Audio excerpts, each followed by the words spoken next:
Olá, uma ótima tarde para todos vocês. Está chegando aqui o fechamento do mercado. Vamos lá para as últimas notícias do dia. Movimento das bolsas, tanto aqui do Brasil como do mundo inteiro. Aliás, aqui no Brasil, bem otimista esse Bovespa que vem renovando máximas. A gente, claro, também vai falar com alguns especialistas, né, que vão me ajudar aqui nesse fechamento do mercado. Eu sou Débora Oliveira, quero muito agradecer a audiência de todos vocês que estão aqui com a gente desde mais cedo. Muito obrigado. Peço já de imediato para que você deixe também aqui o seu like. Confira se você está inscrito no nosso canal, a sua participação, interação, a sua audiência é muito importante para nós. Então, muito obrigado por estar aqui e vamos lá, vamos ficar de olho aqui nesse fechamento do mercado. São 4 horas em ponto. Deixa eu trazer aqui meu telão do Profit da Nelogica. Aliás, quem estiver nos acompanhando aí pelo Profit, já dá uma olhadinha aí nesse monitor de mercado que eu vou abrir daqui a pouquinho, tudo verdinho aqui atrás de mim, né? E o Ibovespa segue renovando máxima, gente, mais de 2% de alta agora, o Ibovespa que segue mirando os 120 mil pontos, a alta agora é de 119.606, já fomos a uma máxima de 119.730 pontos nesse pregão de sexta-feira, ou seja, a gente terminando essa semana aí com bastante otimismo nessa bolsa, claro que muito por causa da expectativa do mercado financeiro em relação a esse segundo turno eleitoral aí com a provável, né, virada do presidente Jair Bolsonaro nesse segundo turno. Isso também tem beneficiado aqui a movimentação das bolsas. Os investidores já começam a precificar, né, essa questão desse segundo turno, o que impacta diretamente, gente, nas ações aqui do setor de petróleo. Olha só, a gente tem uns papéis de Petrobras aqui em alta bem significativa nessa sexta-feira. Petri 4 aqui subindo 3,76%, Petri 3 também 3,7% de alta, Petri 4 com quase 4 bilhões de reais aí, 4 bilhões de volume financeiro negociado, né, só nessa sexta-feira.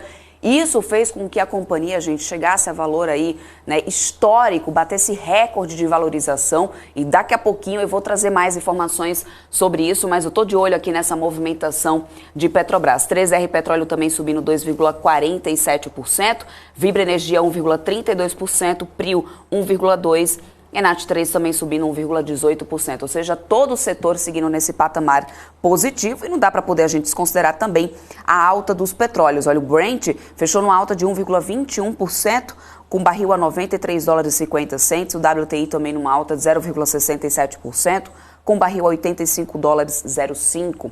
Né, e isso, claro, reflete em todo o setor. Aqui no Ibovespa mesmo, liderando altas, a gente tem Grupo Soma e outros papéis aqui do setor de varejo que a gente vinha acompanhando queda nesses últimos dias. Aliás, eu falei bastante, repercuti bastante aqui com os analistas, né, essa semana sobre essas quedas seguidas que a gente veio assistindo nessa semana no varejo. Né, eles que falaram bastante, tanto tem, claro, a gente sabe que os investidores já precificaram a questão da inflação, dos juros mais altos também, isso, claro, diminui a demanda, existe essa sensação de queda na demanda nesse final de ano, isso vinha sendo precificado no setor, claro.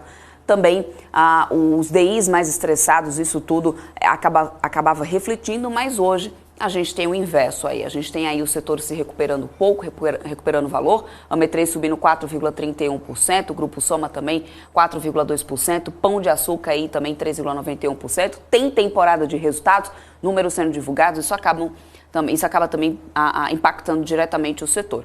Falando de siderurgia e mineração, a gente teve alta aí na cotação do minério de ferro, na segunda sessão, aí na sessão noturna, lá nos contratos futuros de Dalian. E aqui a gente tem, olha só, siderurgia e mineração alta em todo o setor. A Vale, inclusive, subindo 2,8%.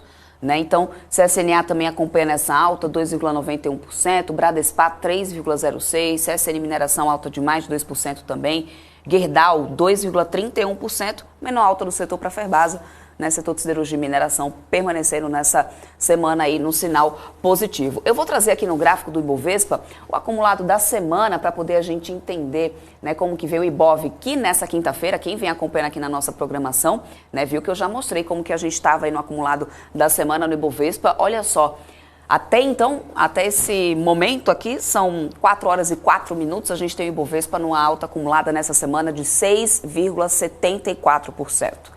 Tá? Isso é o que a gente tem de valor acumulado por enquanto em relação à semana. E no índice Bovespa, já que a gente está na sexta-feira, vamos dar uma olhadinha aqui, né? Não na variação diária, mas na variação semanal, nosso monitor de mercado aqui. olha só, quem vem liderando altas nessa semana, quem vem acumulando maior alta nessa semana é o papel de Natura. A Natura que, né, subiu bastante depois daquela notícia logo no início da semana em relação ao follow-on na companhia. Isso foi muito bem recebido pelo mercado. E aí a gente tem Natura acumulando alta de mais de 17% nessa sexta-feira. Temos também bancos estatais, principalmente, Banco do Brasil, Petrobras, aqui com PET3 e PET4. Claro, como aquilo que eu falei logo no início, né? O mercado aí já precificando uma possível vitória do candidato à reeleição, o presidente Jair Bolsonaro, né? E isso favoreceria, então, as estatais em que ele fala em privatização. E aí o mercado respondendo positivamente essa semana, né, em relação a isso. Mas aí tem outros setores também, setor de elétrica, aqui com a ELET6, ELET3, CEMIG também, em alta.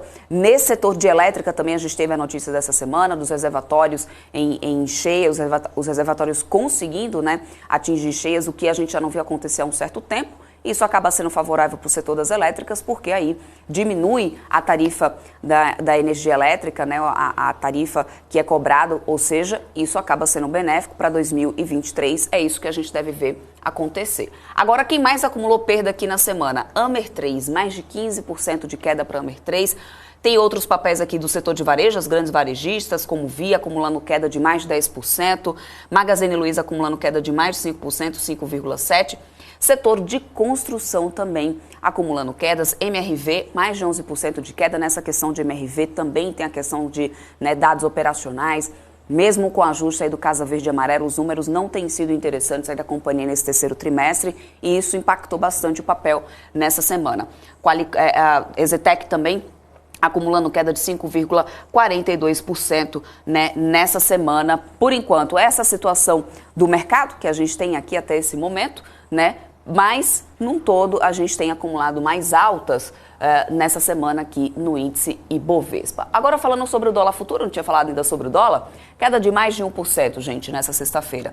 Moeda americana cotada a 5,16. Abrimos aí com a moeda americana a 5,24, fomos aí a uma mínima de 5,16, né? Ou seja, a gente está agora aqui realmente renovando mínimas nessa cotação, né, do dólar nesse momento, seguindo então nessa queda de 1%. Essa é a situação do mercado nesse momento. Daqui a pouquinho eu trago aí o fechamento efetivo para vocês. A gente vai falar ainda mais sobre isso, mais sobre mercado com os especialistas, né, que vão chegar daqui a pouquinho. Mas agora, gente, vamos falar sobre política, porque vai ter início à meia-noite o julgamento da suspensão de direitos de resposta do candidato, né, à presidência da República, Luiz Inácio Lula da Silva, do PT.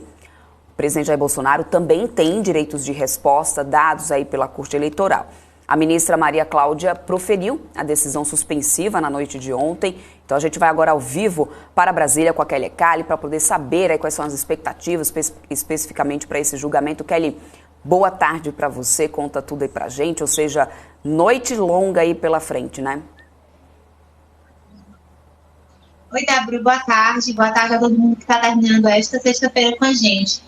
Essa informação eu trouxe em primeira mão no finalzinho da manhã, viu, Débora? Eu conversei ali com algumas fontes do TSE para entender se o Tribunal Superior Eleitoral iria esperar a próxima terça-feira, pelo menos, né, para realizar aí esse julgamento colegiado dessa suspensão por parte aí da ministra Maria, né, Maria Butinelli, né, se eles iriam esperar que chegasse o próximo dia de sessão física da Corte, ou se eles iam realizar um plenário virtual, considerando que nós estamos a cerca de uma semana das eleições, né? Então, se fosse esperar para terça-feira, ambos os candidatos iam acabar se perdendo, e perdendo, na verdade, os direitos de resposta, perdendo tempo diante desses direitos de resposta.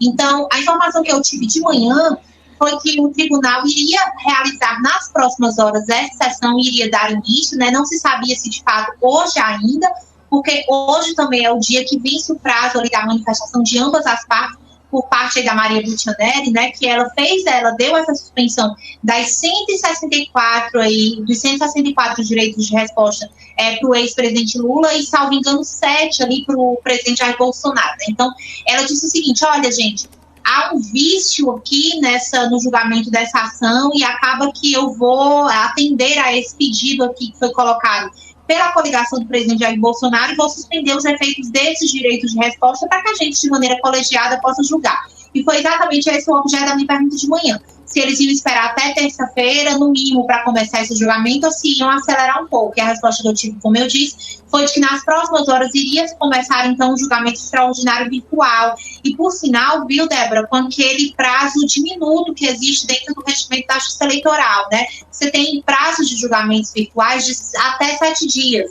Nesse caso, eles vão fazer um julgamento de 24 horas, tá? Daí começar, então, à meia-noite, logo mais, e terminar amanhã, às 23h59. Então, os 11 ministros da Corte vão se manifestar basicamente com o seguinte, né? A gente é a favor da manutenção dessa suspensão ou a gente é a favor da derrubada da suspensão que foi feita aí pela ministra Maria Cláudia Buccianelli na última quinta-feira, né? Então, é basicamente isso que os ministros vão discutir. Como eu disse, a gente está há uma semana aí, basicamente, né, das eleições, do segundo turno das eleições, e as respostas, os espaços de resposta de ambos se dão aí dentro das inserções, da campanha eleitoral também, visto declarações que foram dadas de ambas as partes, numa eleição extremamente aquecida, em que ambas as partes sentem o direito de responderem a determinadas informações que julgam não serem verdadeiras, né? Então, o mérito da ação, de fato, é esse, né? O que é que a gente vai decidir? A gente vai manter essa suspensão ou a gente vai derrubar essa suspensão? É isso que os ministros vão começar a decidir logo mais, às 23h59, e vão aí finalizar esse julgamento virtual até amanhã, 23h59. Lembrando que pode ser que não se precise esperar até as 23h59 amanhã para a gente ter o conhecimento do que vai ser decidido, porque pode ser uma decisão por maioria, né? Aquela maioria ali, no caso, são 11 ministros, 6 ministros, se 6 ministros decidirem não seguir a ministra, você tem, então, uma vitória para as campanhas. Se os ministros decidirem seguir a ministra, a liminar e a decisão suspensiva é mantida, e aí os candidatos vão acabar entrando com novos recursos, porque você pode entrar com novos recursos dessa decisão, independente de qual seja, né? Vai depender se é uma decisão por maioria ampla, né, maioria simples, né? Os tipos de recursos que podem ser interpostos vão depender aí de como a corte vai julgar logo mais esse processo de direitos de resposta, tanto do ex-presidente Lula como do candidato à reeleição e presidente Jair Bolsonaro, tá, Débora? Eu volto com você. E Kelly, mas na prática, o que os ministros vão julgar de maneira colegiada, né? Qual que é a probabilidade, por exemplo, de se confirmar a suspensão? Então, Débora, eu dei uma lida na decisão da ministra de ontem, né? E fica muito claro que há aí um julgamento não é de mérito, ou seja, eles têm direito ou não têm direito? Ninguém está discutindo mais isso. A ministra, ela fez ressalvas quanto à forma processual como essa decisão foi proferida, né? Ela até disse que não concordava com o mérito numa decisão anterior, né, num julgamento anterior.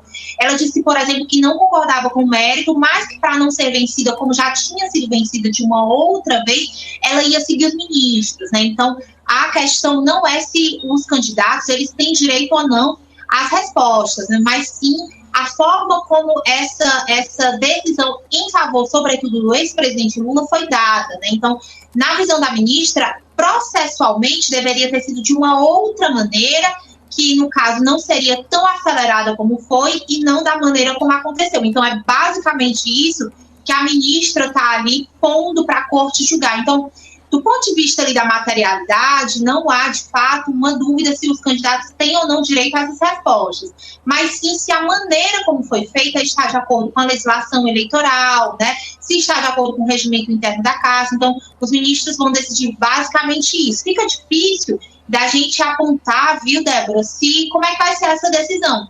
A grande probabilidade é de que os ministros sigam esse entendimento do direito de resposta e, assim, derrubem essa suspensão, né? Mas, por outro lado, você tem, como eu disse, um julgamento formal. Então, é difícil a gente ali... como, de fato, não ocorrem muitos julgamentos nesse sentido. A corte, ela julga mais pelo mérito do que pela forma, né? Então, você abre precedentes quando você observa mais os julgamentos pela materialidade, né, do objeto ali da discussão, ou seja, eu não tenho direito, neste caso, de responder ao que eu julgo não ser verdade, né, ser uma fake news. Então, a decisão não é sobre isso, fica muito mais fácil a gente lançar um cenário quando a decisão é sobre isso, porque tem precedentes, tem casos anteriores que apontam qual que é o entendimento lógico entre os ministros e, de certa forma, entre a totalidade do plenário, né? Neste caso, como é mais uma questão de formalidade, aí fica difícil da gente dizer se de fato vai derrubar ou não vai se derrubar aí essa liminar, essa suspensão, na verdade. Então, a gente vai ter que aguardar o julgamento, Débora, começar e, no caso, como eu disse, formar pelo menos uma maioria para ambos os lados, ou para manter a decisão da Maria Cláudia Cuccianeri, ou para derrubar a suspensão que foi dada aí pela ministra, tá? A gente vai acompanhar, claro, assim, na segunda-feira, né, trazer toda a repercussão. Só para a gente fechar, esses direitos de resposta, eles deveriam ter sido iniciados hoje, caso eles ainda estivessem vigentes, né? Como a ministra deu a decisão suspensiva ontem à noite, claro, não pôde haver nenhuma manifestação de direito de resposta segundo a decisão que fora tomada na quarta-feira, tá, Débora? Eu volto com você aí, estúdio. Perfeito, Kelly Cali, obrigada mesmo. Ó, vamos ficando aí de olho, acompanhe tudo por aí, qualquer coisa é só nos chamar. Segunda-feira estamos aqui de volta, hein? Tchau, tchau. Tchau, bom final de semana para todo mundo. Para você também, minha querida. Bom, olha só, gente, o TCU recomendou em parecer técnico a suspensão do empréstimo consignado do Auxílio Brasil. A interpretação da área técnica da Corte de Contas é de que a medida pode interferir nas eleições presidenciais. O tribunal pede que a Caixa explique em 5 dias úteis, a partir de ontem, o motivo pelo qual começou a fazer o empréstimo em outubro, durante esse período das eleições. O consignado é descontado automaticamente na conta do beneficiário e foi liberado na terça-feira. O teto dos juros mensais é de 3,5% e o pedido de suspensão foi feito pelo Ministério Público junto ao TCU, com o argumento de que a medida do governo federal pode ter sido implementada para beneficiar eleitoralmente o Jair Bolsonaro do PL. O MP diz que a possível finalidade eleitoral do consignado pode caracterizar crime por responsabilidade por atentar contra a segurança interna do país e a probidade na administração pública. Antes da gente ir aqui para um rápido intervalo, olha só. Ibovespa nos 120 mil pontos novamente, gente. 120.200 pontos nesse momento. São 4 horas e 16 minutos dessa sexta-feira. A gente chegando no finalzinho aqui do pregão dessa sexta-feira, ou seja, final de semana, a gente conseguindo, né, chegar no Ibovespa aos 120 mil pontos, uma alta de 2,57%, enquanto também o dólar expande perdas e novas mínimas, uma queda de 1,26%, moeda americana agora cotada a 5,15 e permanece, deixa eu só trazer aqui no volume para a gente dar uma olhada. Olha só, Petrobras, mais de 4 bilhões de volume financeiro negociados para a companhia, né? Eu vou trazer aqui para poder a gente entender como que vem a movimentação das corretoras em relação à Petrobras. Olha só, já que a gente tem esse volume aqui alto em Petro, olha aqui. Petrobras, nesse momento, em relação à evolução do tempo, olha lá, Credit Suisse é quem vem aumentando posição desde mais ou menos as 11h57 da manhã. Essa linha azul que vocês conferem aqui, ó, que eu estou acompanhando o dedo, essa linha azul é do Credit Suisse, que vem aumentando essas posições, com a média de preço ali em Petrobras de R$ 37,80, mais de 9.703.500 ações negociadas aí pelo Credit Suisse. Em seguida, a gente também tem Ideal, Santander, né, posicionando aqui, por exemplo, o Santander aumentou posição às 11h57, depois eu mantendo, né, posicionamento em Petrobras, mas realmente Credit Suisse é que vem chamando aqui mais atenção, tanto que aí também a gente tem, olha só, nesse momento aqui nível comprador, XP Investimento, também Credit Suisse, também tem outras corretoras aqui internacionais, mas Credit Suisse também, né, chamando bastante atenção no posicionamento desde mais ou menos meio-dia para cá. Lembrando que Credit Suisse, a gente tem, é um banco internacional, pode ser também entrada, né, ainda mais de capital estrangeiro por aqui. Bom, a gente vai para um rápido intervalo comercial, daqui a pouquinho a gente volta. Não perca, gente, a nossa programação, porque hoje a gente vai ao vivo até perder de vista.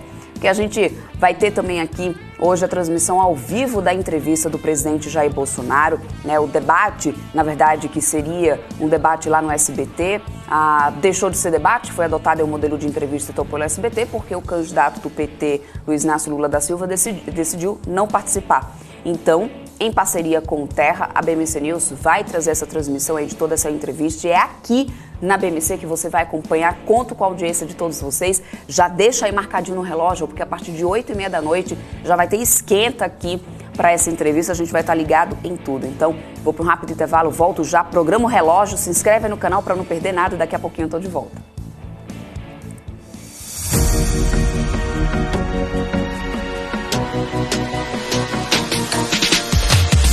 BMC News, informação que gera valor.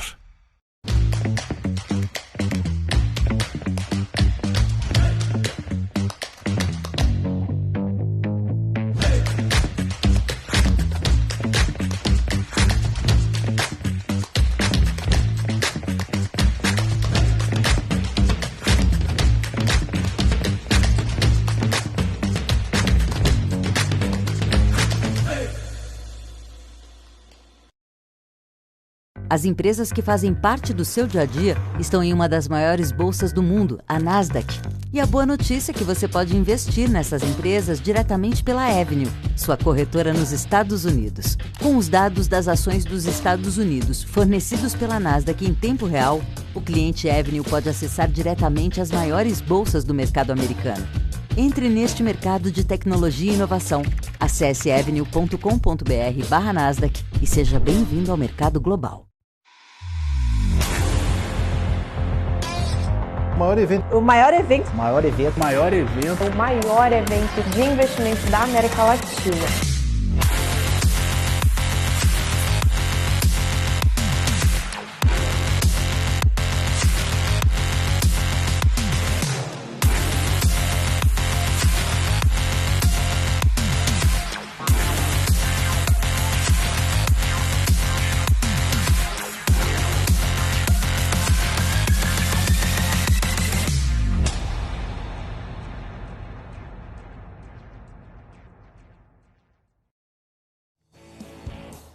Agora sim, estamos de volta e a gente vai falar agora com o Rafael Nobre, ele que é analista internacional da XP, de internacional, né, no mercado internacional da XP, investimentos sobre o setor de tecnologia nos Estados Unidos, né, também investimentos no exterior. Então vamos conversar aqui com ele. Seja sempre bem-vindo aqui à nossa programação da BMC News. Obrigado, Débora. Boa tarde. Obrigado pelo convite. Um prazer estar aqui hoje. Imagina, eu que te agradeço aqui, eu estou até de olho aqui nessa tela, porque esse Bovespa não para de subir, mas vamos lá, vamos olhar também um pouquinho para o mercado internacional, né, Rafael? A gente não pode parar de olhar também para esses investimentos lá fora e principalmente diante de umas últimas decisões que eu estava prestando atenção para poder tentar desacelerar aí esse avanço militar chinês. O Washington acabou decidindo, né, por adicionar mais 31 empresas chinesas à lista de restrição de acesso ao mercado de semicondutores. Essas novas restrições dos Estados Unidos, claro, visam retardar os esforços da China para poder conseguir obter, né, semicondutores para supercomputadores de uso militar.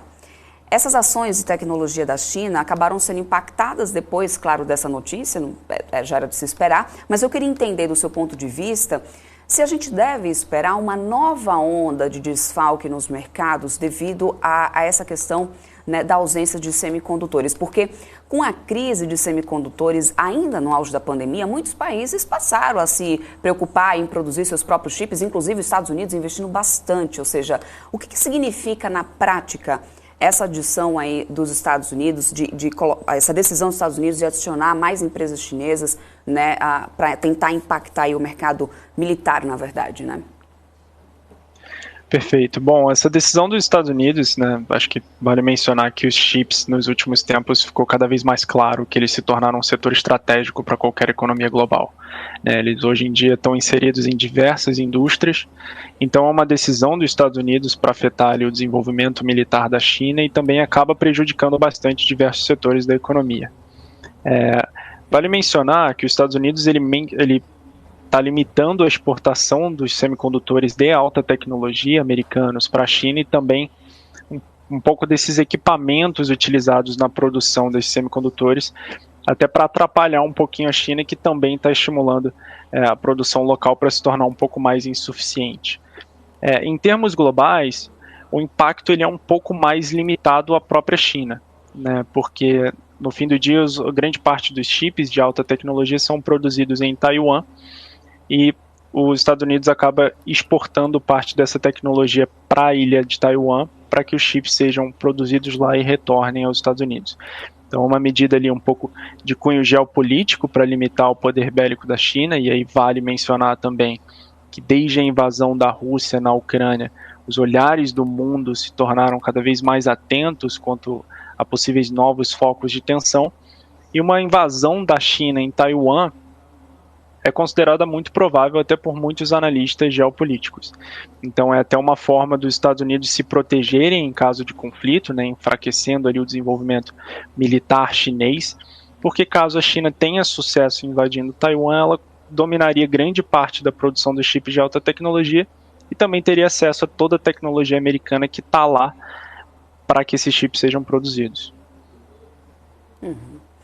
Agora, em relação à decisão do Fed em elevar, né, e continuar elevando essa taxa de juros, né, queria entender como que você tem olhado essa reação do setor de tecnologia com essa alta acentuada nos juros nos Estados Unidos. Quais são os riscos, na verdade, do setor diante desse cenário? Ainda tem muita incerteza sobre qual será essa próxima decisão, mas o que a gente sabe é que, de fato, vai ter mais um reajuste, né? E juros que a gente não costuma ver como estão agora lá nos Estados Unidos. Então, quais são os riscos para o setor diante desse cenário? Sim, aqui do nosso lado a gente tem visto um Federal Reserve cada vez mais contracionista, ou seja, subindo os juros num ritmo cada vez mais acelerado, e o setor de tecnologia ele tende a ser mais sensível a essa alta nos juros que os demais, né? Quando a gente olha ali para o índice Nasdaq, que é o índice representativo das empresas de tecnologia americanas, contra a taxa de juros, os títulos de dívida de 10 anos governamentais dos Estados Unidos, eles costumam se movimentar em direções opostas. Isso ocorre muito por conta de um fator de precificação de mercado, de precificação dos ativos, né? Quando muitas dessas empresas de tecnologia ela tem grande parte do valor concentrado no futuro, né? É esperado um grande crescimento para elas. Quando você tem uma taxa de juros muito elevada, quando você traz essa geração de caixa futura a valor presente, você acaba perdendo um pouco da atratividade, né? Essa geração de caixa perde valor no presente. Em relação a riscos para o setor como um todo, acho que primeiro a gente pode falar de uma perspectiva um pouco mais macro, né, em relação à bolsa.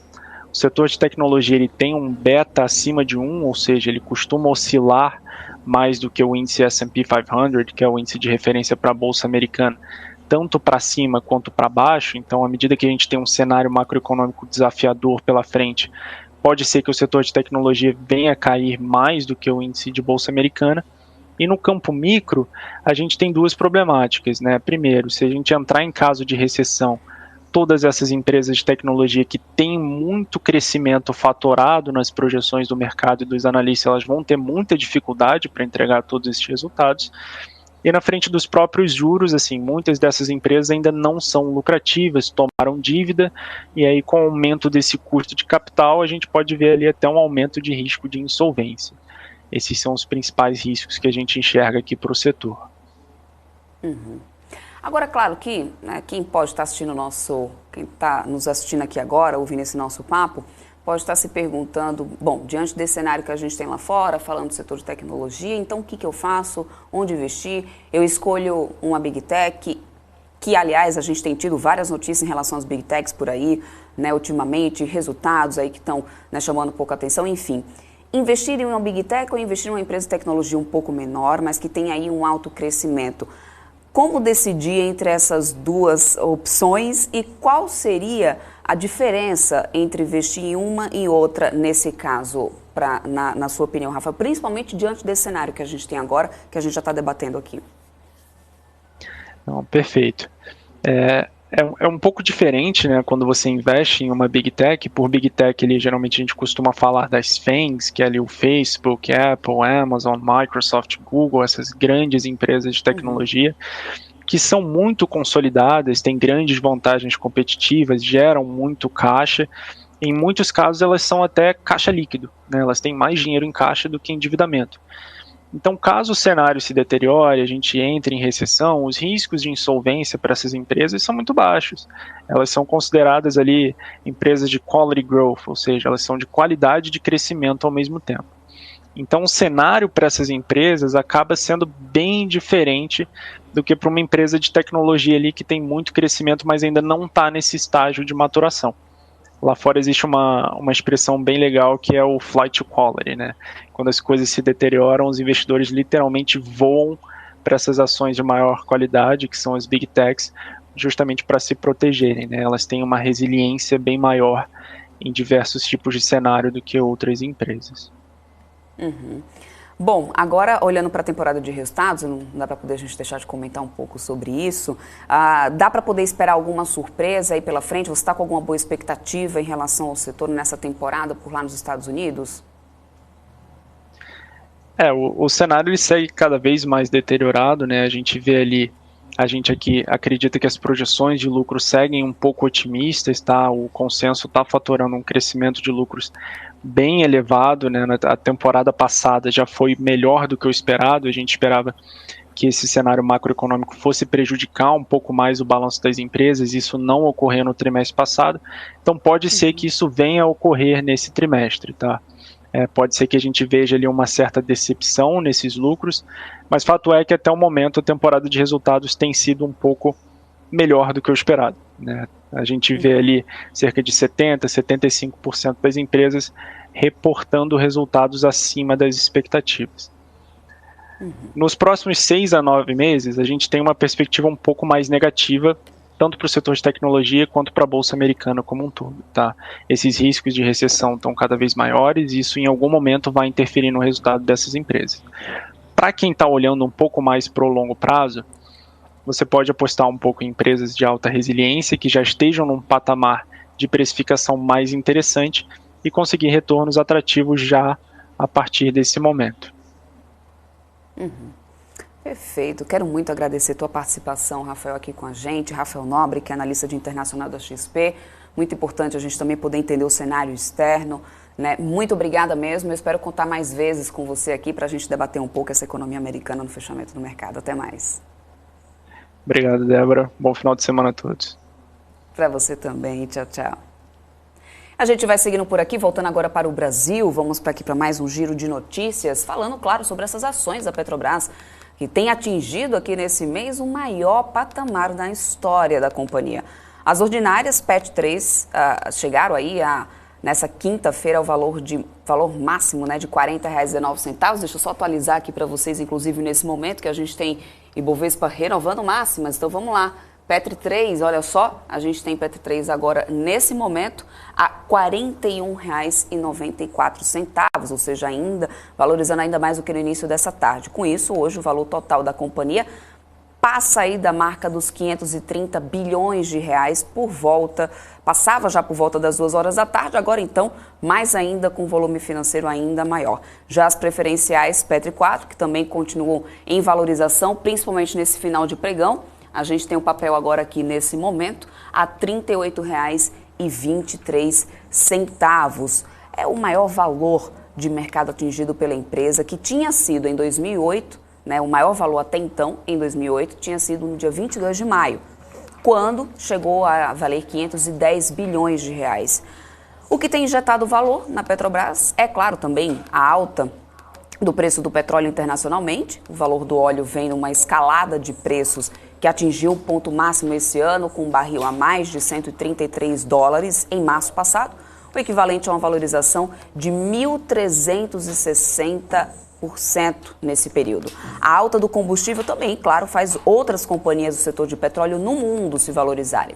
Mas no caso da Petrobras, o cenário político também impacta, já que existe uma percepção do mercado financeiro de que o presidente Jair Bolsonaro, do PL, candidato à reeleição, está avançando na corrida eleitoral poucos dias, né, antes aí do pleito.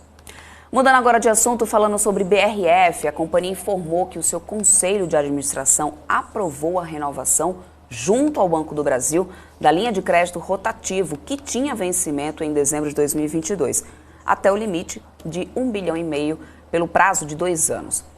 A referida linha de crédito poderá ser desembolsada total ou parcialmente a critério da companhia quando for necessário.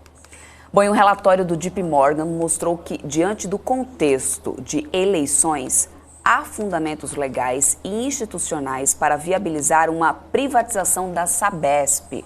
Mas o banco diz estar cético em relação ao tempo e ao formato do processo.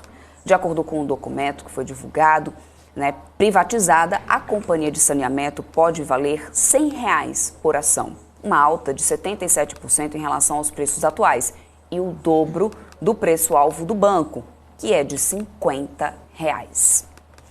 Bom, e a Pague Menos, gente, vai reduzir o ritmo de abertura de novas farmácias nos próximos 2 anos. E a ideia é focar na captura de sinergias da aquisição da Extrafarma. Veja este e outros destaques do mundo corporativo agora na reportagem. A empresa de forte presença nas regiões Norte e Nordeste concluiu em agosto a aquisição da Extrafarma do grupo Ultrapar por 737 milhões de reais, aumentando o portfólio em cerca de 400 lojas, sendo que 8 com compromisso de venda por determinação do CAD. A empresa divulgou uma projeção de abertura de 60 lojas no próximo ano e 120 em 2024, somando 180 no biênio contra 200 em 2021 e 2022. Para a Pague Menos, o objetivo é direcionar um pouco mais de capital da companhia para otimizar a operação da Extrafarma. A Embraer reduziu a entrega de aeronaves KC-390 Millennium para a Força Aérea. Os contratos vão ser reajustados. Em fato relevante, a companhia diz que a celebração dos aditivos conclui de forma bem-sucedida as negociações entre as partes, preserva o fluxo de caixa da companhia, assegura a viabilidade econômica e financeira do projeto e não altera e nem compromete o guidance da Embraer para este ano.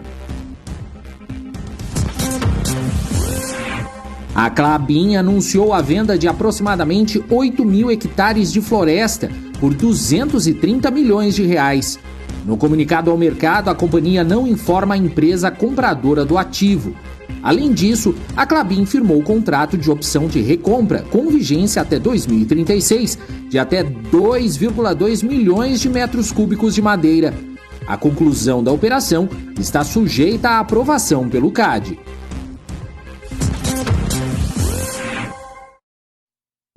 Bom, antes da gente ir para um rápido intervalo, eu quero lembrar vocês da nossa programação dessa sexta-feira, hoje a partir das 8h30 da noite. Em parceria com o Terra, a BMC News vai transmitir ao vivo a entrevista de Jair Bolsonaro, feita pelo SBT e um pool de veículos. O modelo de entrevista, lembrando, foi adotado após o Lula cancelar a presença no debate. Eu estarei aqui no estúdio ao vivo com vocês, conto com a audiência de todos vocês. Vou agora para um rápido intervalo para você se inscrever no nosso canal, para não perder o início, né, dessa programação ao vivo logo mais tarde. Daqui a pouquinho eu estou de volta.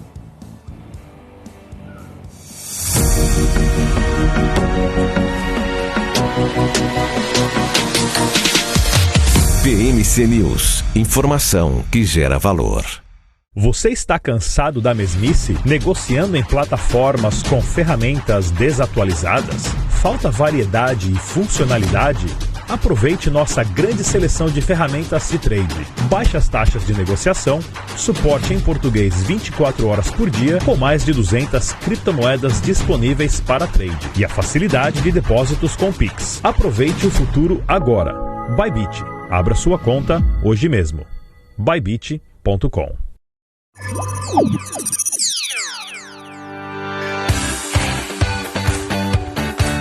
Aqui você pode negociar índices como DAX, Nasdaq e S&P 500 e commodities como soja, cobre, petróleo e café. Além de ações e ADRs das maiores empresas do mundo, como a BMW, Google, Apple, Netflix e Disney.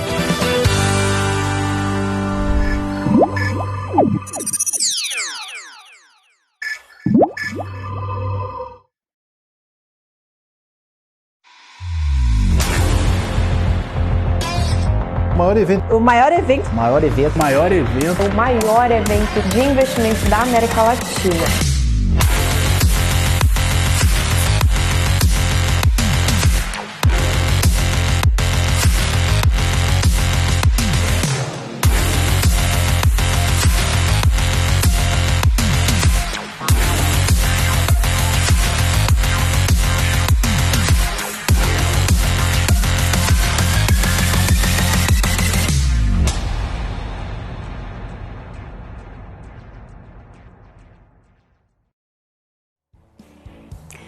Chegou a hora da gente falar sobre criptomoedas, então tá no ar o nosso Crypto News com ele, Gabriel Monteiro.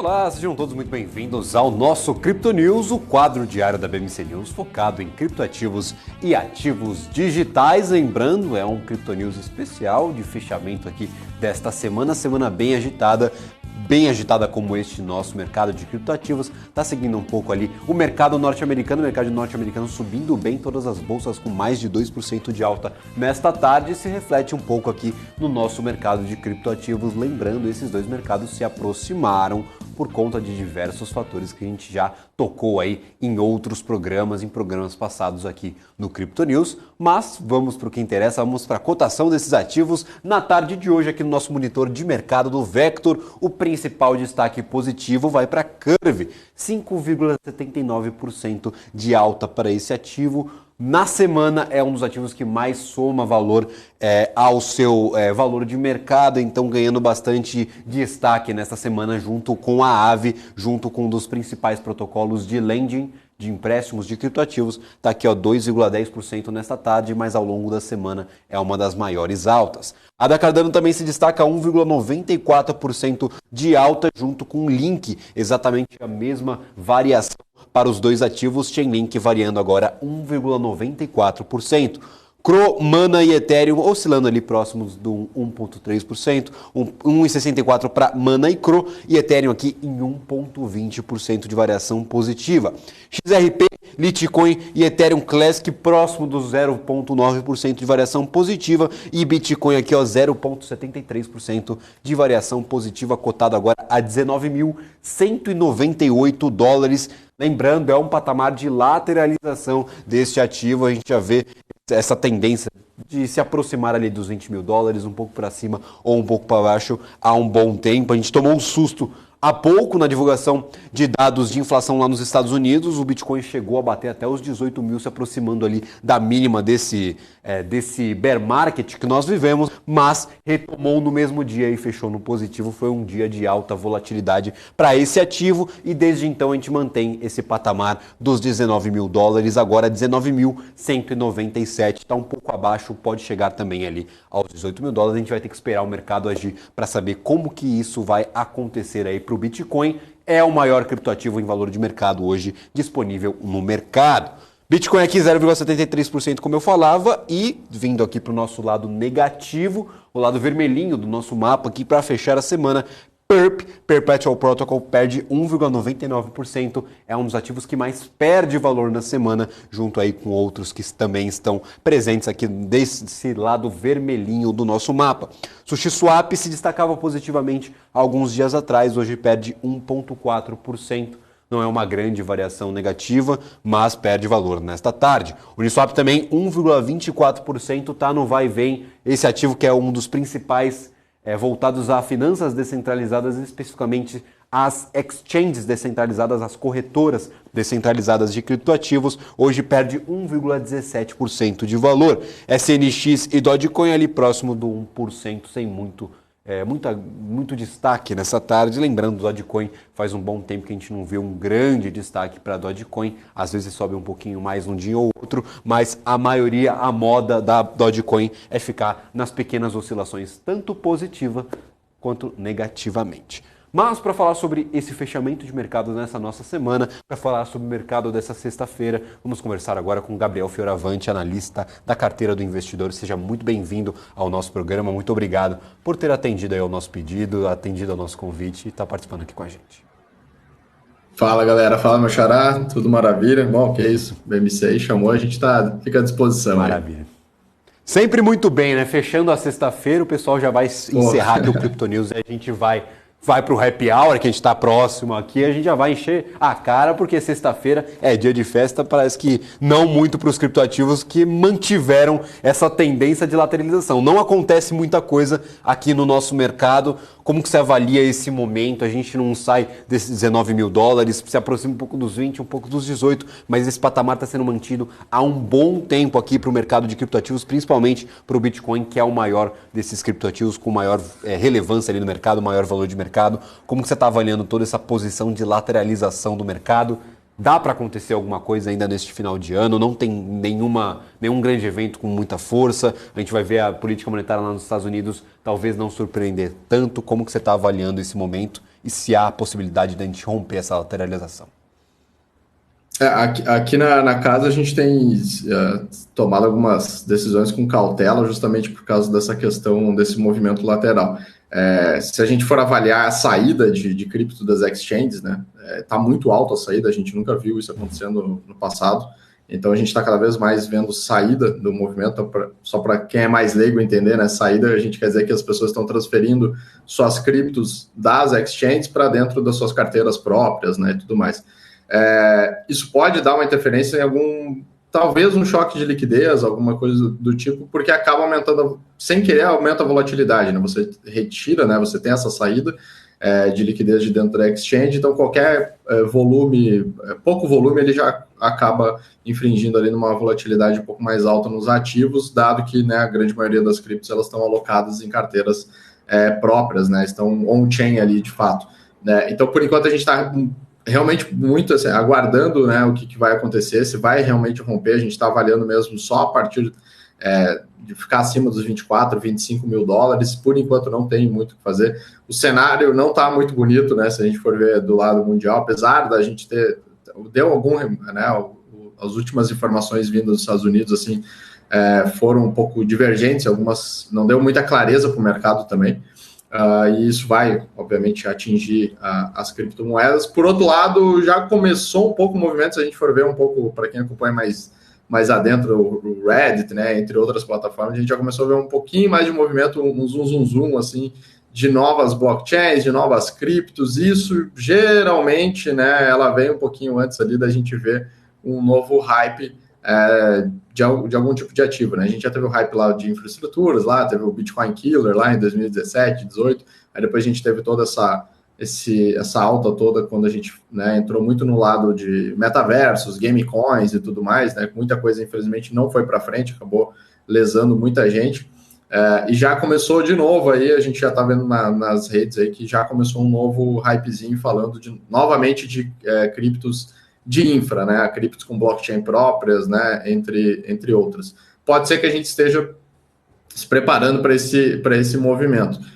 Outro detalhe interessante é que os mineradores, eu gosto de acompanhar muito isso, os mineradores, nas últimas semanas, eles pararam de vender, isso já é um ótimo sinal, então quer dizer que eles conseguiram fazer ali, dar uma balanceada no caixa, digamos assim, dado que eles estavam realmente precisando fazer caixa para aguentar, né, toda a queda das criptos, e agora eles estão no movimento mais estabilizado. Isso, quem sabe, vai dar mais um gás no mercado para a gente acompanhar uma alta, né? Mas eu, graficamente falando, eu estou mais acreditando em ir até os 15 mil dólares do que subir para os 25. O mercado anda meio esquisito. Só tomando uma cerveja sexta no final do dia mesmo para aguentar, porque tá complicado. Tá complicado realmente para esse movimento que a gente chama de capitulação no mercado, tanto tradicional quanto aqui no mercado de criptoativos. São os grandes detentores ali desses criptoativos, os mineradores em sua maioria, ou qualquer outro grande investidor institucional, as baleias, como a gente vê muito falar aqui no mercado de criptoativos, começam a vender para bancar as suas operações, vender forçadamente, não é uma questão de fundamento, não é uma grande questão ali de como que os criptoativos vão se desempenhar, mas sim a necessidade de vender para bancar suas operações. A gente viu muito isso acontecer com os mineradores recentemente por conta desse bear market que nós vivemos, por conta das taxas, por conta da dificuldade de fechar o caixa ali no final do mês e justificar as suas operações. Então o pessoal começou a vender antes do que deveria, porque a meta do minerador é capturar o ativo, esperar a valorização até um ponto ali que seja interessante vender e aí sim fazer uma venda consciente. Isso não pode acontecer nesses momentos, é o que a gente chama de capitulação, essa venda forçada, massiva aí de criptoativos. Já que o pessoal parou de vender, pode ser um bom sinal, mas claro, a gente chama a atenção, o mercado de criptoativos está sofrendo muito e não há grandes bons sinais aí para a gente ver no futuro, né, Gabriel? Tá complicada a coisa, então a gente tem que olhar dia a dia, olhar com calma, ter um pouco de cautela para não entrar numa furada, não entrar ali acreditando muito numa grande disparada que pode não acontecer no final deste ano, no início do ano que vem. A gente não tem muito uma métrica até este momento de quando que o mercado pode melhorar. E até outro ponto que eu gostaria até de destacar de algumas notícias recentes.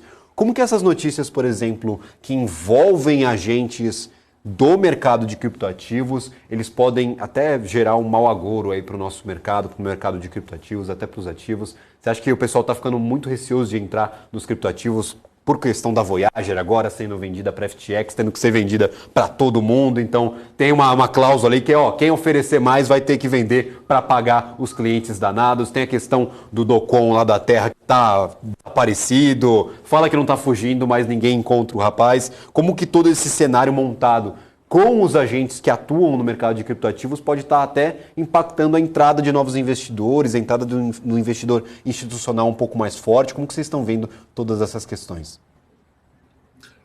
O institucional ele precisa de muita legalidade, né, no movimento que ele faz e tudo mais. A gente viu a Three Arrow Capital, né, que infelizmente acabou sendo um dos piores cases que a gente podia ter aí nos últimos tempos. Mas foi também dado muita questão de certa tomada de decisão de alavancagem por parte de alguns fundos e tudo mais. Isso acaba, independente do mercado, né? Quando você se alavanca, quando você faz péssimos investimentos ainda mais alavancado, você acaba tomando um risco, né, muito elevado. Você tem que ter ciência do que pode acontecer no mercado de queda. Eles acabaram pegando o pior dos mercados, que ainda foi o efeito da Terra Luna, né? E isso acaba gerando esse baita mal-estar no mercado, né? Às vezes o mercado não está nem acontecendo nada demais, apesar do cenário americano, mas essa geração de notícias ela acaba pesando demais. E o institucional ele prefere dar aquele passinho para trás e tipo, cara, deixa eu esperar esse movimento, vamos ver o que vai acontecer nesse primeiro instante, e aí depois voltar a fazer os aportes, né? Até janeiro tem um relatório bem interessante da Bridgewater. Até em janeiro a gente tinha mais ou menos 38 bilhões captados no mercado institucional. Isso aí, obviamente, caiu muito, ainda mais com a questão da Three Arrow.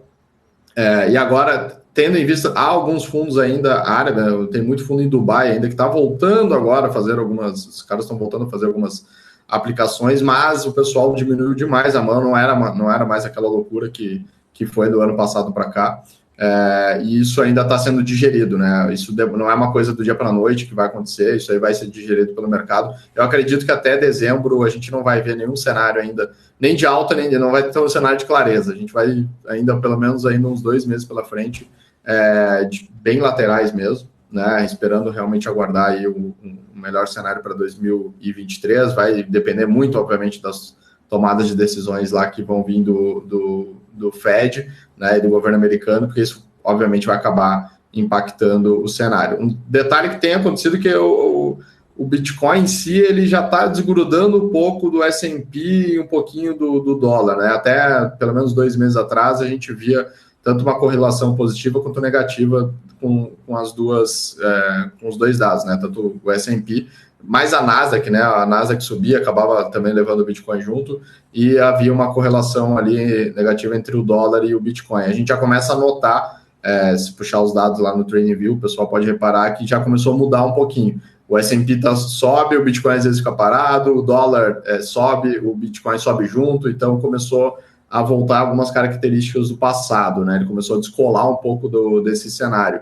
Isso pode também ser um belo indicativo da gente voltar à tese de Bitcoin ser uma reserva de valor, né? Que o pessoal, tem gente que gosta, tem gente que critica, né? Aí cada um com a sua experiência ali dentro da moeda, aí cada um leva do seu jeito, né? Eu prefiro até chamar de commodity para não gerar tanto conflito também nesse sentido. Exatamente, o pessoal que entrou em 69 mil dólares acho que não acha muito que é uma reserva de valor o Bitcoin depois da guerra, mas é o que a gente fala, mercado de alto risco, estava no seu topo histórico, então a gente estava, claro, próximo ali de um patamar em que era praticamente insustentável com todas as questões macroeconômicas que se apresentaram neste bear market para os criptoativos. A gente teve guerra na Ucrânia, a gente teve agora uma possível recessão nos Estados Unidos e em outros países do mundo, tem política monetária estadunidense pegando pesado aí com a economia, dados de inflação ainda muito fortes, então todo esse cenário ainda está prejudicando muito o mercado de criptoativos, inclusive o Bitcoin. Você comentou anteriormente, eu até queria puxar um pouco essa questão do número de clientes, do número de investidores que está tirando esses criptoativos das exchanges, até colocando no bolso, ali colocando as próprias carteiras, deixando um pouco parado, saindo um pouco do mercado, tentando ali aguentar um pouco aí esse final de ano, sem muita crise, sem operar muito. Como que isso, e falou um pouco sobre os possíveis impactos sobre a liquidez desses ativos.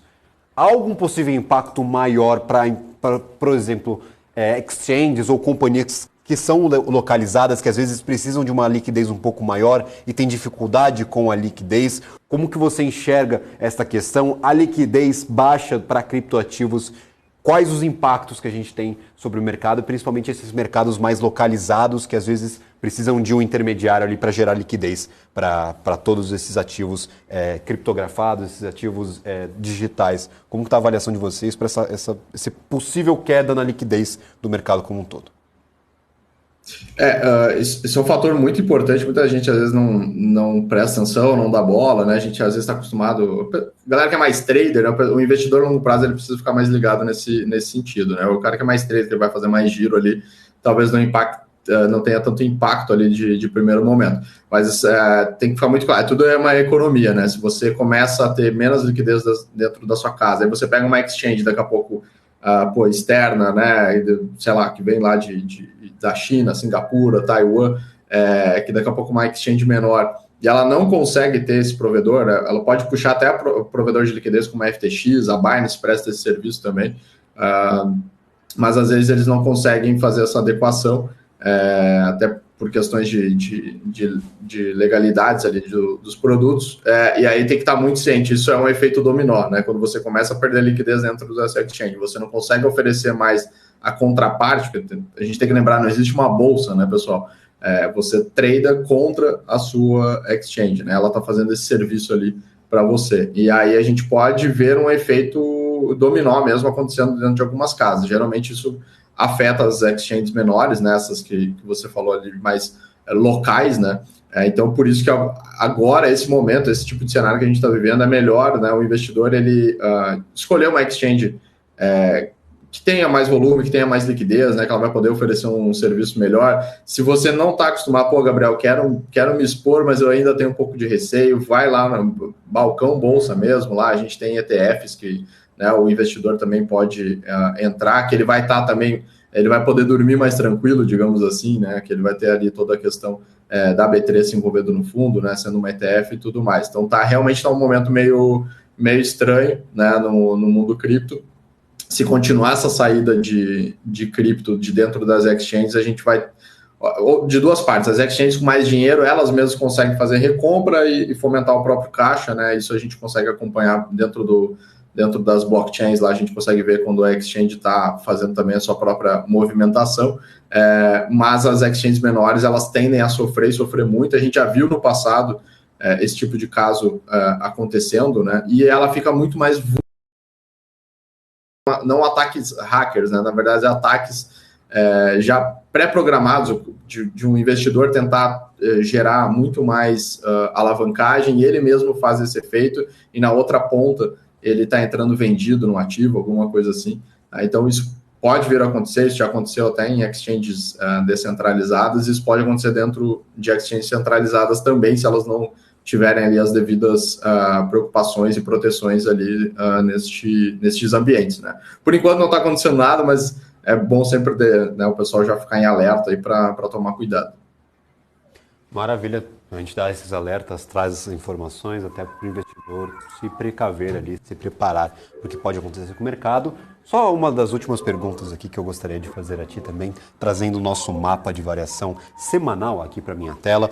Falar sobre alguns criptoativos, a gente viu um mercado um pouco morno nesta semana, sem muitas grandes divulgações para a economia norte-americana. A gente viu aqui principalmente o mercado de criptoativos Purple perdendo aqui 16,24%, mas o lado positivo, Curve e a Aave se destacando com 10% e 8% respectivamente de alta. Esses movimentos são movimentos mais de especulação de mercado, movimentos naturais de mercado? Tem algum grande motivador que desenhou esse nosso mapa para essa semana? Como que você avaliou esta semana para o mercado de criptoativos como um todo? Como que está a expectativa aí para os próximos dias, para o final de semana? Há alguma coisa que a gente já possa traçar com esse cenário que nós vimos aqui para esses 5 dias de semana de mercado de criptoativos? Por parte da Aave ali, até dentro lá na carteira do investidor, a gente fez uma entrada durante a semana, aumentamos a posição nela, é uma cripto que eu particularmente gosto bastante, e ela trabalha de forma muito institucional, então eu gosto bastante disso. E a Curve, ela já tem um tempo de mercado muito, muito bom, né? Eu prefiro investir nesses ativos que eles já passaram perrengues porque eles já estão maturados, né? Já sofreram um pouco em alguns outros mercados, então eles já estão mais tranquilos.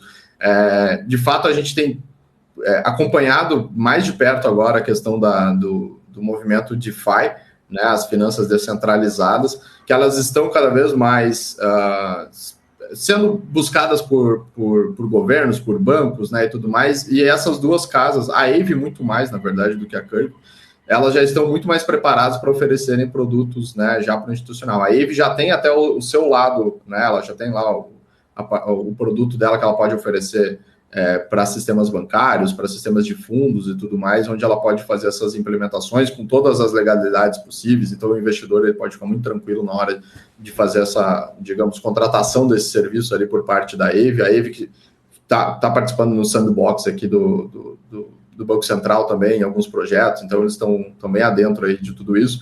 E o mercado DeFi, ele como é que o pessoal fala, né, despiorou, digamos assim, né, ele pelo menos parou de perder ali as suas retiradas, né, o mercado DeFi que nos últimos 2 anos assim, cresceu absurdamente, obviamente não foi algo sustentável, estava muito óbvio que não tinha sustentabilidade, você vê yields de 200%, 300%, isso não existe, tá, pessoal? Economicamente é inviável essas coisas acontecerem, mas agora começaram a criação de novos projetos, produtos bem mais interessantes, né, que os famosos aí que o pessoal está chamando de real yield, né, o yield real ali, realmente, de fato, que vai estar muito mais em linha, né, de um pagamento de juros ali de 14%, 15%, né, no ano ali, que é, assim, o esperado ali dentro do ambiente todo, né, eu particularmente não gosto de ver aquelas coisas assim estrondosas, né, de 1000%, 2000%, porque isso realmente não faz sentido, não é sustentável no longo prazo.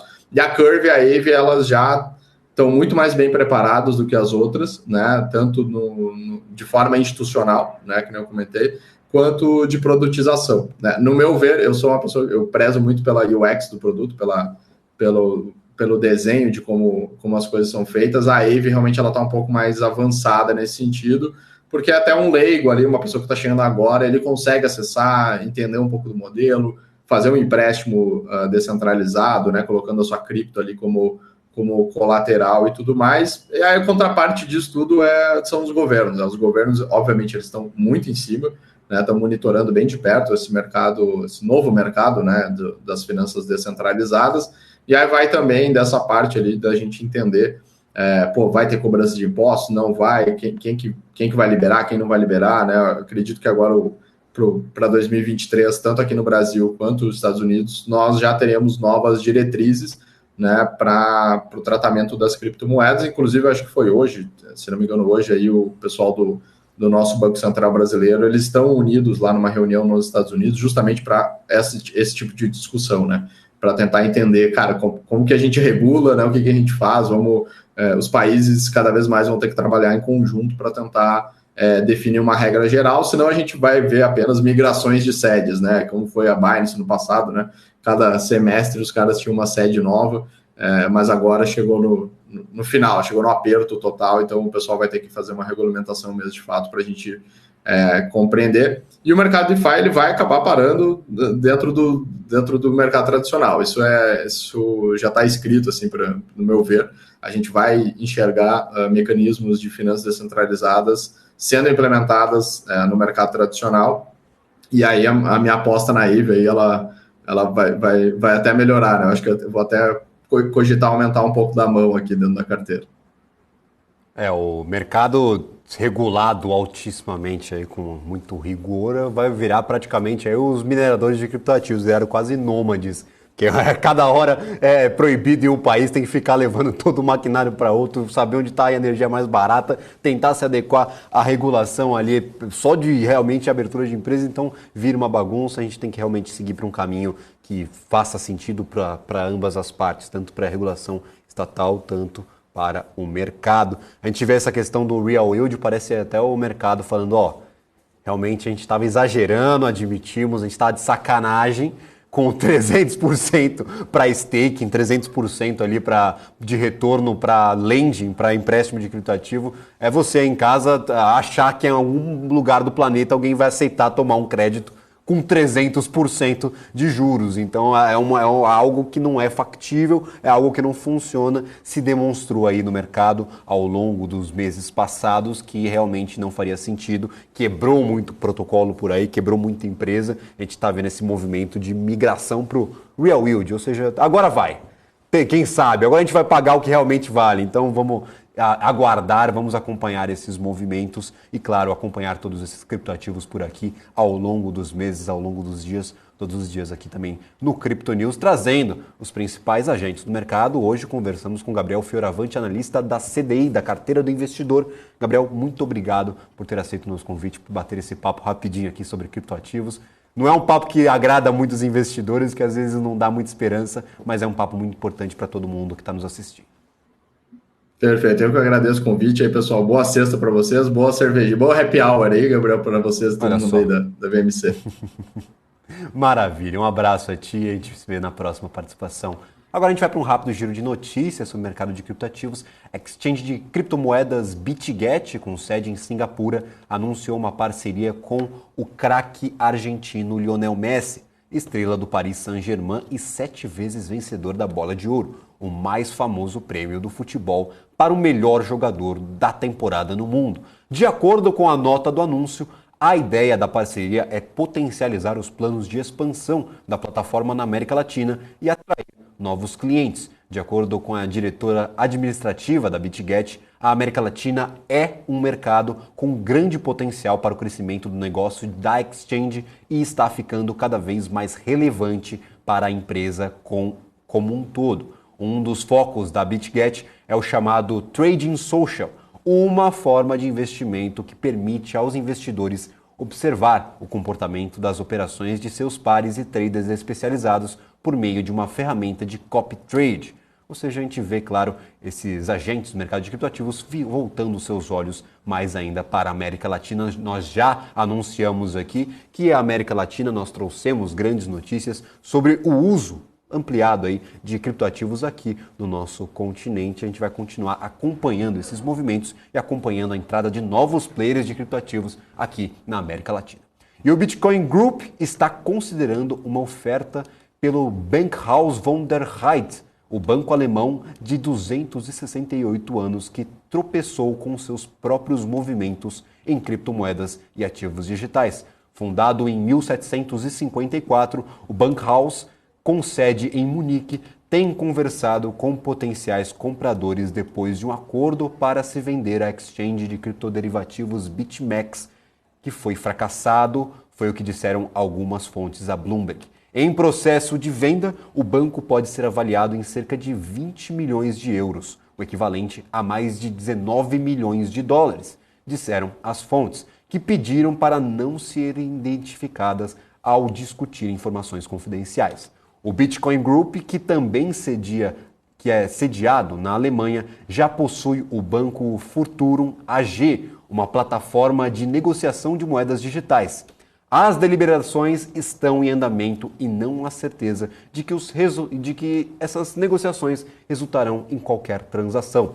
A porta-voz do Bankhaus von der Heide se recusou a comentar sobre as supostas negociações. A gente vê esses grandes players de criptoativos cada vez mais se aproximando desse mercado tradicional e das instituições tradicionais financeiras. A gente vê o movimento contrário às instituições tradicionais se aproximando do mercado de cripto, mas ao contrário também é verdadeiro. O pessoal de cripto, os grandes grupos de cripto que estão ganhando dinheiro, estão montando seus caixas, estão talvez saindo às compras nesse momento difícil para a economia mundial.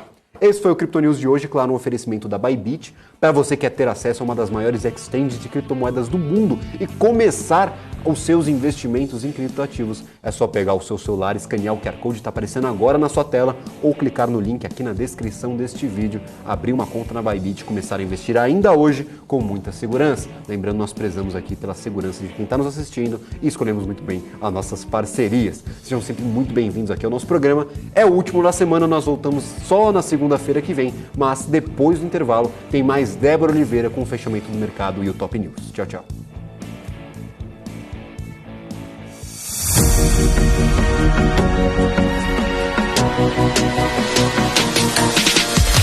PMC News. Informação que gera valor. Você está cansado da mesmice? Negociando em plataformas com ferramentas desatualizadas? Falta variedade e funcionalidade? Aproveite nossa grande seleção de ferramentas de trade. Baixas taxas de negociação, suporte em português 24 horas por dia, com mais de 200 criptomoedas disponíveis para trade e a facilidade de depósitos com Pix. Aproveite o futuro agora. Bybit. Abra sua conta hoje mesmo. Bybit.com.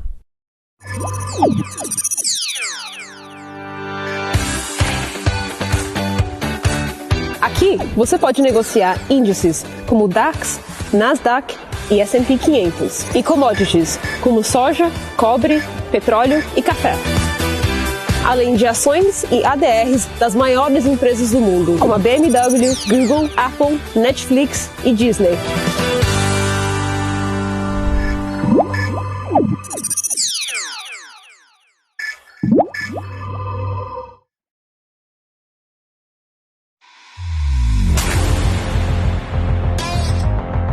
O maior evento de investimento da América Latina.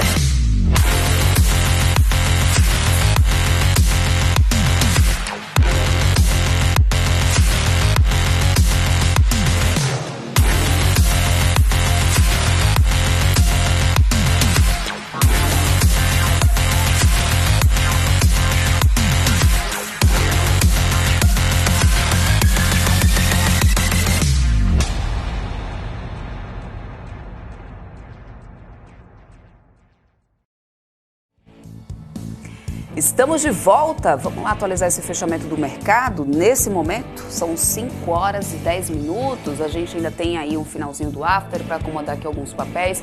O Ibovespa que subiu 2,3% até então, vamos ver até o finalzinho desse after, 119.867 pontos agora, às 5 horas e 11 minutos.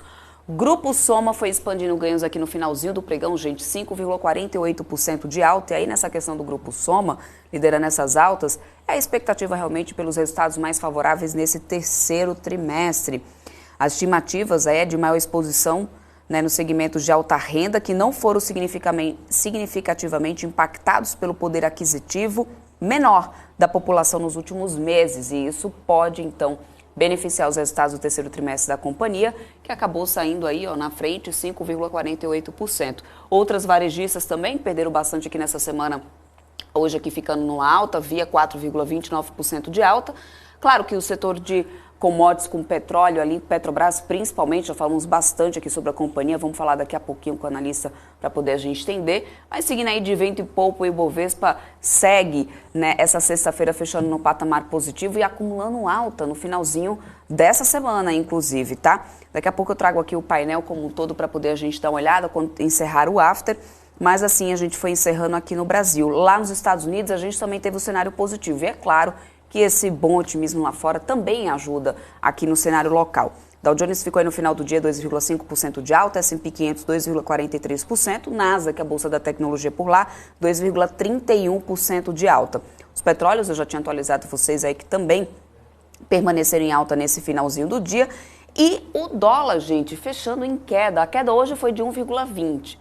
Né? E aí a gente tem aí a moeda americana cotada a 5,16. Na semana, deixa eu mudar aqui o gráfico, o tempo do gráfico para a gente dar uma olhadinha como que a gente vem. Opa, agora aqui não quer, aqui pronto. Um dia para uma semana, olha só, no caso o Ibovespa não, Débora, o dólar, uma semana aqui ó, pronto. Uma semana aqui do dólar para poder a gente dar uma olhadinha, a gente vem acumulando, né, nessa semana aqui no dólar futuro, acho que mais de 3% por enquanto, 3% aqui acumulando na semana de queda do dólar futuro. Eu atualizo daqui a pouquinho mais vocês sobre o dólar à vista também, de como que a gente vê, mas o fato é que o Ibovespa acumulou bastante alta, está aqui nessa semana, 7% de alta até o momento de alta acumulada nessa semana para o índice Ibovespa. É isso aí, vou mudar aqui para um dia daqui a pouquinho para a gente acompanhar nesse finalzinho, né, desse aftermarket. Bom, sobre esse fechamento do mercado, vamos conversar agora com o Matheus Nascimento, analista de equities também da Insight Research, que está aqui comigo. Seja bem-vindo aqui na nossa programação. Que dia animado para esse Ibovespa, hein? Boa tarde, Matheus. Oi, Débora. Boa tarde. Oi, Débora. É um prazer falar com vocês aí. O Ibovespa pegou muita força agora no final, né? Depois que a gente percebeu o mercado lá fora, né? A fala da Nancy sobre juros, né? O mercado começou a acomodar ali o desempenho dos treasuries, ganhou força lá fora, e aqui a gente já estava tendo um dia interessante e a coisa ficou melhor ainda, né? Uhum. Bom, não dá para poder a gente não falar dessa Petrobras, né? A gente que tem aí a companhia chegando a valores, né, recordes históricos. Deixa eu até trazer aqui o setor para poder a gente dar mais uma olhada.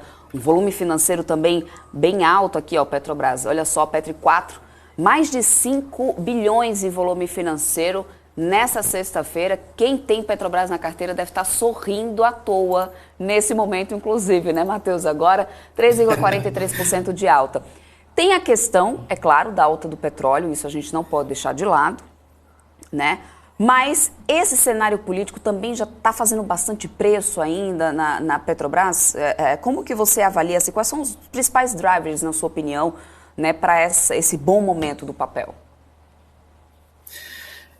Acho que, assim, a perspectiva para Petro, acho que não só Petro, né? A Banco do Brasil também é um papel que está refletindo muito as expectativas eleitorais, né? O mercado tem uma tendência mais positiva para uma economia um pouco mais liberal e dada aí acho que a virada aí, segundo algumas pesquisas que eu dei uma olhada, o crescimento do Bolsonaro acabou ficando positivo e fazendo preço tanto em Banco do Brasil quanto em Petro, que inclusive bateu recorde, né, de cotação aí.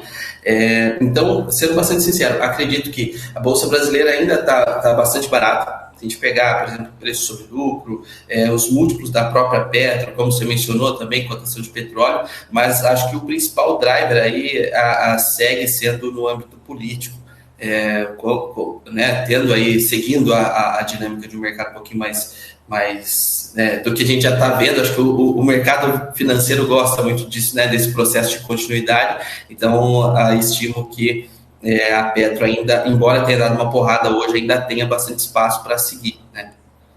Uhum. É isso, estou até de olho aqui no setor dos bancões para poder mostrar aqui para o pessoal. Olha aqui, Banco do Brasil, Itube 4, como que a gente vê, Itaúsa, ou seja, o setor inteiro, né, aparecendo aqui bem no patamar positivo. A gente sabe que também tem temporada de balanço para poder acontecer, mas está aqui, olha só, Banco do Brasil hoje uma alta de 2,48%, papel a R$ 44,68. Ainda sobre Petrobras, deixa eu só tirar uma dúvida com você, porque eu sei que o pessoal no chat sempre gosta de saber sobre preço, enfim, considerando, claro, fundamentos da companhia, considerando que se trata, né, de um setor que é cíclico, não dá para poder a gente desconsiderar isso, e que também a companhia trata-se de um estatal, ou seja, acaba tendo ali, sofrendo às vezes alguma interferência, né, dos riscos, de algum ruído político. Então, você acredita que ainda tem espaço para mais crescimento nesse papel, ou ele agora começa a ficar esticado demais? Né? Ou seja, como que você vê essa questão? Porque bateu o recorde, isso é fato. Ótimo, beleza, mas e daqui para frente? É uma questão muito interessante e muito importante. O que a gente olha aqui, se a gente olhar fundamentos, né, os indicadores, múltiplos e por aí vai, a gente acredita que Petro tem upside ainda. Acho que ali na casa dos seus R$43, R$44 seria ali um preço que não só a gente aqui na Insight enxerga, mas acho que li bastante coisa de que o mercado meio que está acomodando esse upside. Agora, preço importa, né? Entrar comprando agora, por exemplo, depois de um dia de recorde, isso é bastante complicado. Então, assim, acredito que tem um upside, é benéfico para quem como você falou no começo, já estava posicionado, então é um dia feliz para quem já estava posicionado. Acho que vale muito a pena acompanhar, geralmente depois de dias com uma alta muito forte, né, como está sendo hoje, o mercado tende a ter ali alguns dias, ou em algum momento, dar uma oportunidade de entrada, dar uma arrefecida. Então, embora tenha upside, preço importa. Então, não dá para a gente sair dizendo que, é hora de comprar, é hora de comprar. Acho que o resumo aí de Petro seria isso. Preço importa, embora ainda haja upside no ativo, se a gente considerar fundamentos. Perfeito. Bom, eu quero trazer também algumas outras notícias aqui que me chamaram a atenção nessa semana, falar um pouco sobre o C6, já que a gente falou sobre banco, vamos aqui nos bancos digitais. O C6, né, anunciou nessa semana que vai inaugurar, pelo menos nas próximas semanas, os primeiros 5 escritórios presenciais, ou seja, o banco digital, apoiado pelo JP Morgan, quer ampliar essa concorrência com grandes bancos do varejo no Brasil. Qual que é o objetivo da criação de unidade de atendimento presencial? Quais seriam as principais mudanças de fato, assim, e o impacto disso na economia? Porque uma coisa que a gente também não pode deixar de lado é que um dos grandes diferenciais desses bancos digitais é a questão da ausência ali das tarifas cobradas, aquela coisa mais engessada. E aí, quando você passa a ter uma estrutura física, ou seja, você também tem que ter o custo disso aí para poder ser mantido. Como que você está analisando essa novidade aí do C6? Bom, tendo uma instituição como o JP por trás, a gente entende que, embora seja um banco digital, acho que o core, né, na verdade, de todos esses bancos digitais, como você mencionou, a estrutura mais enxuta, você tem ali uma busca por crescimento na carteira de clientes e acho que o principal ponto se dá na questão de ativação ou tornar esse cliente cada vez mais ali, que ele consuma cada vez mais o que essas plataformas têm a oferecer, seja em investimentos, seja em produtos de crédito, serviços e por aí vai. Então, assim, em resumo, eu diria que é uma medida positiva, né?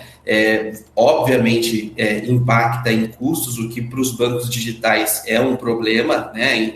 E acho que não só para o C6, mas com essa crescente ou com esse mercado muito aquecido, principalmente no varejo, é uma medida que pode sim ser muito positivo e trazer resultados. Então, embora se traga bastante custos ou né, isso ainda precisa ser mensurado, colocado ali no valuation em si, mas acho que é uma medida muito mais para estar mais próximo do cliente. Acho que como mencionei, é uma tendência dos bancos, acho que a briga principal ser por isso. Inclusive, né, Débora, se eu posso aqui fazer um parênteses, a prévia operacional da própria XP também reportou esse ponto de crescimento, de intensidade de crescimento, por exemplo, na rede lá dos agentes autônomos, o nível da carteira de clientes e quantos clientes ativos eles têm. Então, acho que, embora sejam operações estruturalmente diferentes, mas acho que o objetivo está muito próximo ali da mesma coisa. Acho que a palavra-chave seria ter proximidade com o cliente. Então, acho que essa medida, em linhas gerais, aí, tende a ser bastante positiva. Bom, mudando agora então, né, de companhia, vamos falar sobre a TIM. A TIM Brasil, que não deve ser vendida por Telecom Itália, pelo menos foi o que avaliou a XP. Para eles, devido à importância dessa operação aqui do Brasil, nos resultados, inclusive, isso não faria sentido vender essa operação sem um prêmio significativo. Caso contrário, aí não haveria uma redução, né, da dívida pela controladora. Você concorda com essa avaliação aí da corretora? Concordo. Eu entendo que o setor de telecomunicações como um todo, ele passa por um momento interessante, embora e com a chegada de novos players, né, ao mercado em si, com a questão dos leilões da Oi, acredito que a TIM em si, ela tenha, né, falando agora especificamente dela, ela ainda tenha espaço para seguir crescendo, né? Se a gente pega, por exemplo, ela e a Vivo, né, que são as duas que dominam o mercado de telecom aqui no país até o momento, a Vivo teria menos upside, enquanto a TIM ela é uma empresa que possui, de fato, ainda alguns drivers que podem acarretar bastante, destravar bastante valor à companhia. Principalmente nessa questão estrutural. E o pace de crescimento da própria TIM ao longo dos últimos trimestres. Então, assim, sinceramente, acho que concordo com essa visão. Acho que a TIM Brasil não haveria motivos ali para a controladora vender. Uhum. Bom, antes da gente encerrar o nosso papo, Matheus, eu queria que então você que deixasse aí, né, suas considerações finais. Esse final de semana aí com o Ibovespa, né, mais animado, inclusive, o investidor já precificando bastante coisa, inclusive essa questão desse segundo turno. A gente tem o Ibovespa encerrando a semana com mais de 7%, cerca de 7% de alta aí acumulado. Então eu queria entender qual o recado que você deixa para os investidores diante dessa semana, né, e desse cenário que a gente tem eleitoral, que a gente sabe que isso também acaba afetando diretamente o mercado. Sim, eu entendo que é natural que o mercado ele siga apresentando um nível de volatilidade mais alto, acho que isso é comum. Antes de entrar aqui, eu puxei os dados mais atualizados da B3 quanto a volume de mercado. O investidor estrangeiro segue ali entrando, né? Acho que no mês a gente já está com pouco mais de 3 bi alocado e totalizando agora em 2022 90 bilhões de reais. Então, isso indica que de fato o Brasil, né, ou a Bolsa Brasileira tem espaço, né, como eu mencionei ali em algum momento. Se a gente pegar, por exemplo, tanto o indicador que é mais comum de ser usado para base de comparação, o preço sobre lucro do Ibovespa segue bem abaixo das médias históricas, embora tenha assim, um peso muito grande quanto a Vale e Petro, mas a gente negocia ali próximo de 7 pontos alguma coisa vezes, enquanto a média está lá em 11, né, mais ou menos. E um outro indicador também que é interessante olhar, principalmente nesse ponto pré-temporada de resultados ou no início, é o PEG Ratio, que eu gosto sempre de dar uma olhada, porque ele mede basicamente o preço sobre lucro de algum ativo ou do próprio Ibovespa versus a variação ali do lucro por ação ou a variação de lucro que o índice entrega. E o Ibovespa também segue, por esse indicador, também segue apresentando métricas interessantes de crescimento. Então, acho que vale a pena a gente ter na cabeça esse cenário de que antes da pandemia a gente tinha um preço sobre lucro em recordes, né? Infelizmente a gente teve que passar pela pandemia e tudo mais, mas em geral esse indicador veio lá embaixo. E hoje a gente ainda segue com companhias com um nível de qualidade muito maior, setores pujantes, como, por exemplo, o setor financeiro, que segue ali, né, o Ibovespa está fechando hoje com mais ou menos 7 pontos alguma coisa de alta, e o índice financeiro lá, o IFNC, segue também 7 pontos alguma coisa. Então, a gente entende que ainda, embora o mercado esteja ali próximo dos seus 120, 121 mil pontos, acho que o pano de fundo é bem diferente. Claro, como eu mencionei, preço importa, mas acho que vale a pena aproveitar essas janelas de oportunidade para se posicionar em bons ativos que tenham expectativa de reportar bons números aí ao longo desse ano e para os próximos trimestres aí que vão vir ainda. Perfeito, Matheus Nascimento, quero muito agradecer a tua participação aqui conosco, pelo teu recado, tuas análises aí desse fechamento do mercado. Espero contar com você mais vezes aqui no Top News. Até uma próxima. Até uma próxima, Débora. Um abraço para todo mundo. Tchau, tchau. É isso aí, gente. Estou chegando nesse finalzinho aqui desse fechamento do mercado, de olho aqui para ver se esse Ibovespa vai conseguir fechar mesmo em 120 mil pontos. Está perto, 119.928 pontos nesse after. Vamos ver. Bom, quero deixar aquele recadinho aqui para vocês, hein? Eu vou para o intervalo, mas estão lembrados, né?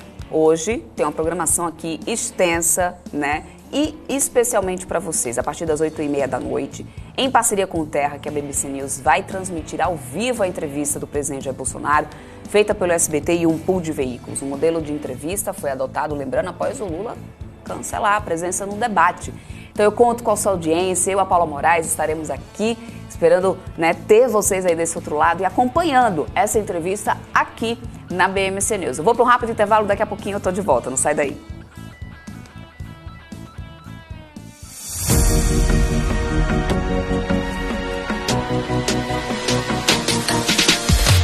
BMC News, informação que gera valor.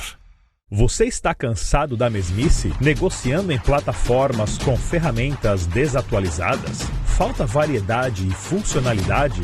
Aproveite nossa grande seleção de ferramentas de trade, baixas taxas de negociação, suporte em português 24 horas por dia, com mais de 200 criptomoedas disponíveis para trade e a facilidade de depósitos com Pix. Aproveite o futuro agora. Bybit. Abra sua conta hoje mesmo. Bybit.com.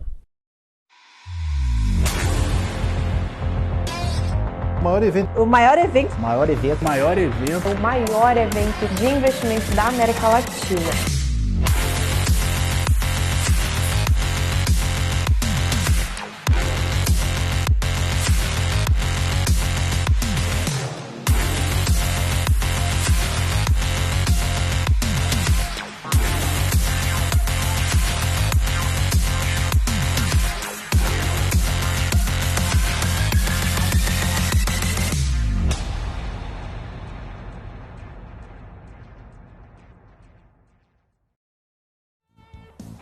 Estamos de volta, vamos agora às notícias internacionais. A presidente do Federal Reserve de São Francisco, a Mary Daly, disse nesta sexta-feira que as previsões recentes do Banco Central sobre as taxas de juros para o próximo ano, de chegar aí em até 5% e depois parar, ainda são uma indicação bastante boa de onde as coisas estão indo.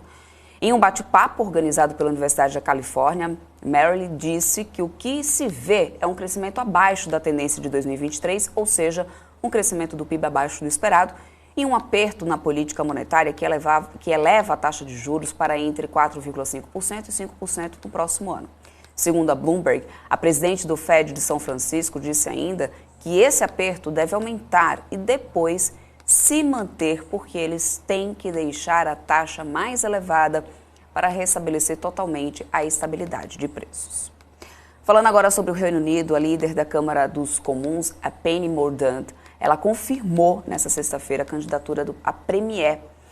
A confirmação foi feita através da sua própria conta do Twitter, onde ela explicou que foi encorajada pelo apoio dos colegas que querem um novo começo, uma liderança, de acordo com o interesse nacional. A Penny disse que está concorrendo para ser a líder do Partido Conservador e também sua primeira-ministra para unir o país, cumprir promessas e vencer as próximas eleições gerais. E o secretário de Defesa dos Estados Unidos conversou com o ministro da Defesa da Rússia pela primeira vez em 5 meses, pedindo linhas abertas de comunicação à medida que a guerra vai se aproximando do 9º mês. Um secretário de imprensa do Pentágono disse que na conversa foi enfatizada a importância de se manter linhas de comunicação em meio à guerra em andamento contra a Ucrânia e que essa é apenas a segunda vez que o secretário de Defesa dos Estados Unidos e o ministro se falam desde o início da guerra da Rússia na Ucrânia. Na primeira ligação, no dia 13 de maio, o secretário americano tinha pedido um cessar-fogo imediato, além de ter feito o mesmo pedido para manter as linhas de comunicação abertas.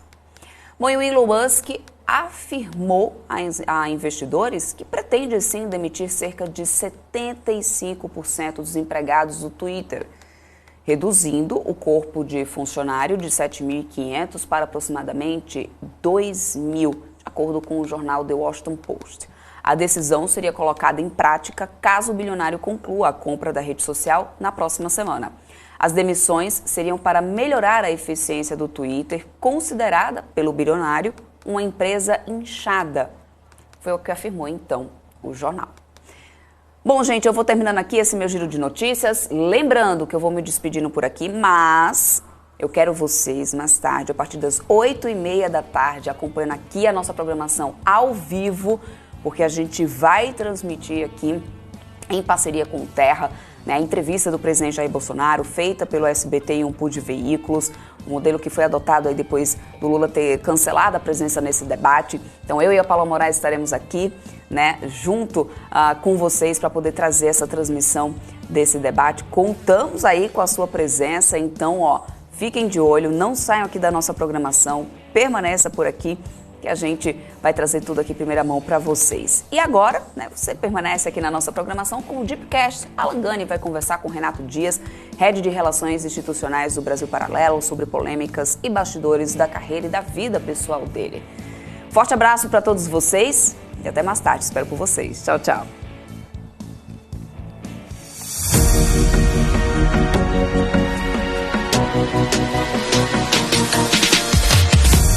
RC News. Informação que gera valor.